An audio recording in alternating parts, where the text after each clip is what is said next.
سنت کو فالو کرنا ہے، سنت پر عمل کرنا ہے۔ آج کل ایک اور بڑا پرابلم آ گیا ہے، سنت پر عمل کرنا اب ایسا ہو گیا ہے کہ لوگ آ کر علماء کرام سے پوچھتے ہیں حضرت سنت ہی ہے نا، فرض تو نہیں ہے نا، واجب تو نہیں ہے نا؟ یعنی ذہن یہ بنا دیا گیا ہے کہ سنت پر عمل کرنے کی کیا ضرورت ہے، سنت ہے تو چھوڑ دو۔ ارے اللہ کے بندوں، سنت ہے کس کی؟ جس کا امتی ہوں، جس کا کلمہ پڑا ہے، اس کے طریقے پر عمل نہیں کروں گا تو کس پر عمل کروں گا؟ نبی پاک پتہ کیا فرماتے ہیں کہ جس نے میری سنت سے محبت کی اس نے مجھ سے محبت کی، اور جس نے مجھ سے محبت کی وہ میرے ساتھ جنت میں ہوگا۔ کانا معی فی الجنہ، یعنی یہ کون سا راستہ ہے؟ جنت میں جانے والا راستہ۔ اور ایک اور جگہ نبی پاک فرماتے ہیں فمن رغب عن سنتی فلیس منی، جس نے میری سنت سے منہ موڑا وہ مجھ سے نہیں۔ آقا اپنے آپ سے دور فرما رہے ہیں۔ اب ایک راستہ وہ ہے جس میں آقا جنت میں ساتھ لے جائیں گے، وہ کون سا راستہ ہے؟ سنت کا راستہ ہے۔ ایک راستہ وہ ہے جس پہ آقا فرماتے جو سنت سے منہ موڑے میرا اس سے تعلق ہی کوئی نہیں ہے۔ اب بتاؤ کون سا راستہ چاہیے، جنت والا یا نبی پاک سے دوری والا؟ ہمیں تو جنت جانا ہے نا، وہ بھی نبی پاک کے ساتھ جانا ہے۔ تو اب ہم غور کر لیں، اتنا بڑا مجمع ہے، کتنی سنتوں پر عمل ہے۔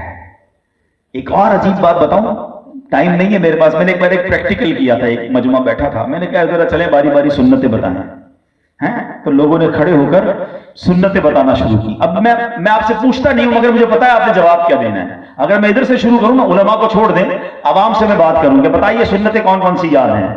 تو کوئی کہے گا بھائی سیدھے ہاتھ سے پانی پینا سنت ہے، بیٹھ کر پانی پینا سنت ہے، سیدھے ہاتھ سے کھانا سنت ہے، امامہ پہننا سنت ہے، داڑھی رکھنا سنت ہے، مسواک کرنا سنت ہے، تیل لگانا سنت ہے۔ ٹھیک ہے، 8 10 12 15 سنتوں کے بعد ساڑھی بس ہو جائے گی۔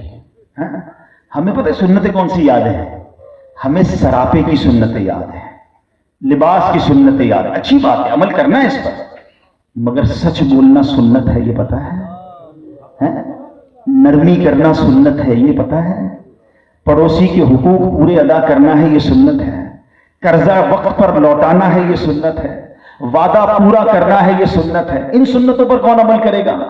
بلکہ میں سچی بات بتاؤں، اب ذرا گہری بات کہہ رہا ہوں، اپنوں سے کہہ رہا ہوں، جتنے امامے والے اور داڑھی والے نا بالخصوص، میں ان سے کہہ رہا ہوں کہ جنہوں نے یہ داڑھی رکھی ہے، امامہ پہنا، بہت اچھی بات ہے، مبارک ہو آپ کو، مگر ہم لوگوں کو کردار کی سنت زیادہ عمل کرنی چاہیے، ورنہ لوگ مذہبی لوگوں سے دور ہوتے ہیں کہ یار داڑھی رکھ کر جھوٹ بول رہے ہیں، یہ جناب دینی حلیہ اپنایا تو وقت پہ پیسے تو دیتا نہیں ہے، وعدے تو پورے کرتا نہیں ہے، پڑوسی اس سے سارے پریشان ہیں، ماں باپ کے حق پورے نہیں کرتا، تو یہ سنتیں نہیں ہیں۔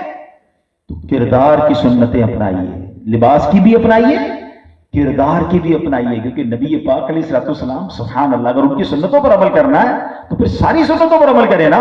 اور انشاءاللہ جس دن آپ نے کردار کی سنتوں پر عمل کرنا شروع کیا نا، پھر دیکھیں دین کا کام کرنا آپ کے لیے کتنا آسان ہو جائے۔